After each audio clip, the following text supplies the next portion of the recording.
Golden Gate Park.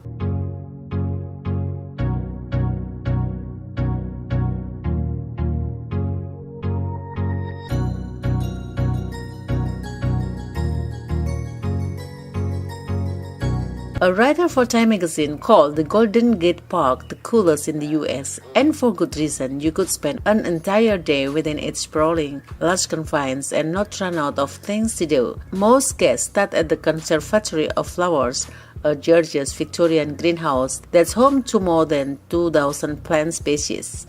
If you have kids, they will love the carousel and the Steinhardt Aquarium. Otherwise, everyone can agree on a scenic hike or picnic, which you can stage just about anywhere in this picturesque park.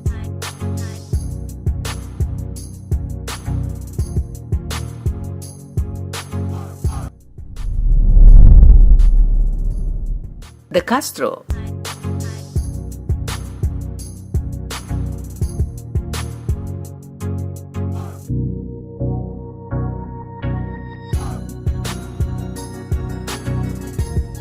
The Castro is the heart of San Francisco's gay community, one that has been loud and proud for longer than most in the US. All you have to do is spend an afternoon exploring this area to see why. There is a GLBT History Walk of Fame. You can check out Harvey Milk's old house, which is now an action center for the Human Rights Campaign.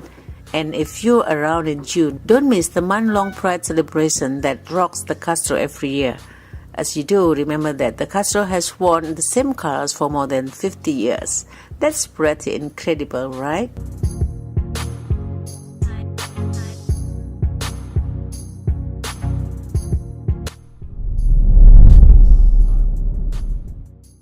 Twin Peaks.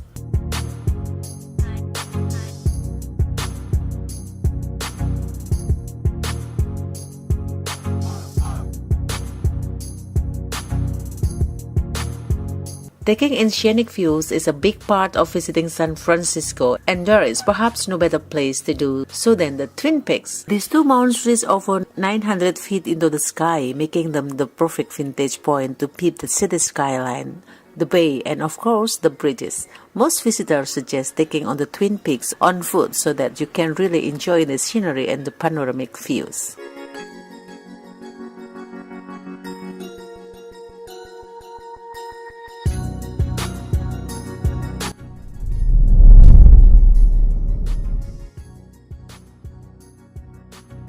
Alcatraz.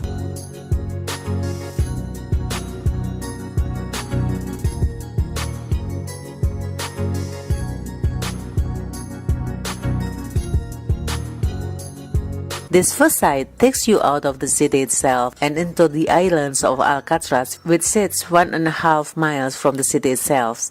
Here stands one of the nation's most notorious prisons. No prisoner has ever been known to successfully escape from its confines. It's out of business now and has been since Bobby Kennedy closed its doors in 1963, but you'll get to feel all the creepy vibes on a tour of the place. Be sure to book it in advance as slots fill quickly.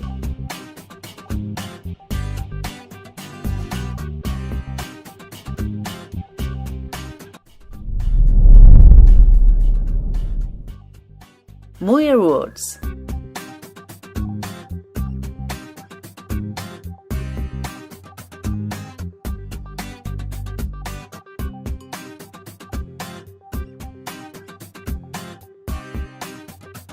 A quick drive outside of San Francisco proper will bring you the incredible and lofty Muir Woods. Here, you will be able to see the state's iconic redwood trees, which can scrape the sky at an astounding 380 feet in height. You can access Muir Woods in about 30 minutes by car, but you can also catch a bus from the city if you don't have a set of wheels at your service.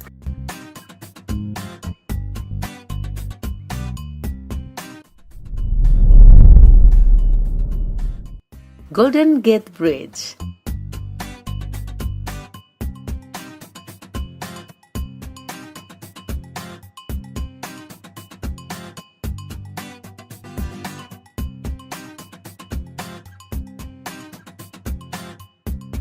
You can see the Golden Gate Bridge one of the two ways, by land or by water. We suggest the latter in order to truly take in and appreciate the incredible piece of engineering that remains a symbol of the city, as well as the state of California.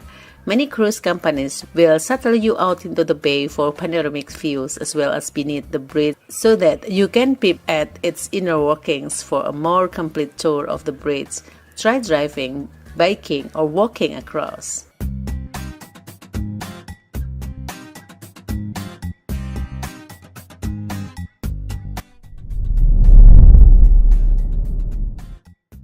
Cable cars.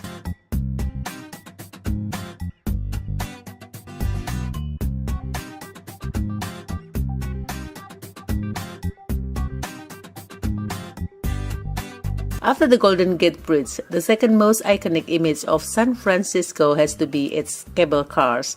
Perhaps that's because they haven't changed much since 1873, as evidenced by their old-school aesthetic and hand-operated brakes. You can hitch right up Nob Hill, a more than 300-foot incline that will give you a crash course in how to balance on public transportation.